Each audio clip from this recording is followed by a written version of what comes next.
सोचिए, अगर आपको सिर्फ 19,300 रुपए निकालने हो तो आप क्या करेंगे? बैंक जाएंगे, फॉर्म भरेंगे, पैसे निकाल लेंगे।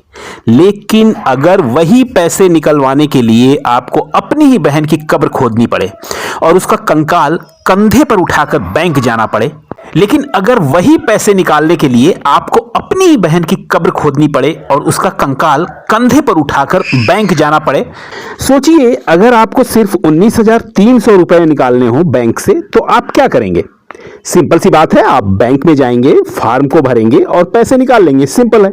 लेकिन अगर वही पैसे निकालने के लिए आपको अपनी ही सगी बहन की कब्र खोदनी पड़े, वो भी 15-20 दिन पुरानी, और उसका कंकाल कंधे पर उठाकर आपको बैंक ले जाना पड़े, तो नमस्कार, मैं हूं धर्मेंद्र और आपका स्वागत करता हूं धर्म क्राइम स्टोरी में।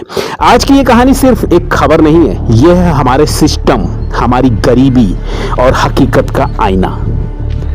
ये कहानी है उड़ीसा के एक गरीब युवक की, जिसका नाम है जीतू मुंडा। जीतू मुंडा की जो जिंदगी है पहले से ही बहुत ही संघर्षों से भरी है। 2 महीने पहले उसकी बहन कालर मुंडा की मौत हो गई थी। घर में पहले ही गरीबी थी, ऊपर से बहन का जाना। लेकिन मरने से पहले कालरा अपने भाई को एक बात बता गई।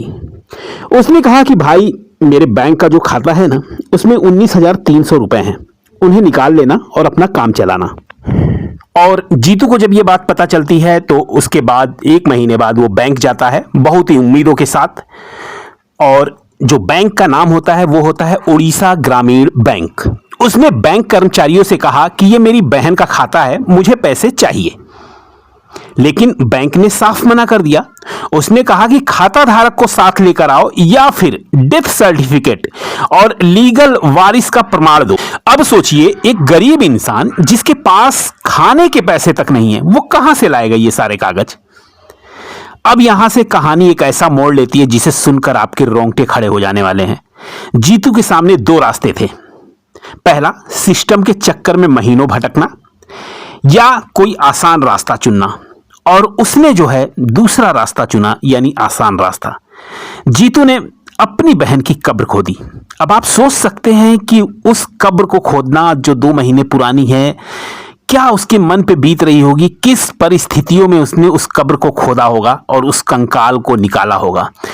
उसने उस कंकाल को निकाला, यानी अपनी बहन की जो हड्डियों का ढांचा था उसको निकाला, उसको बोरियों में भरा उसने, और उसे अपने कंधों पर उठाकर बैंक की ओर चल पड़ा। सोचिए उस पल को, एक भाई अपनी बहन के कंकाल को कंधे पे उठाए हुए 5 किलोमीटर तक पैदल चलता रहा।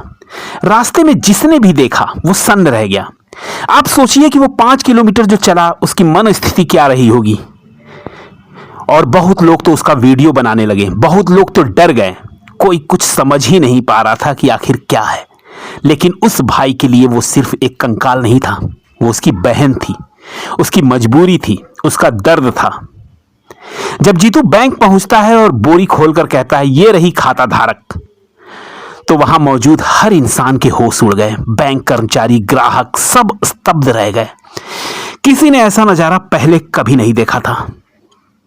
अब सवाल यह है कि गलती किसकी है? सिस्टम की है, गरीबी की है, या हमारी सोच की है? क्या एक गरीब इंसान के लिए सरकारी कागज बनवाना इतना मुश्किल होना चाहिए?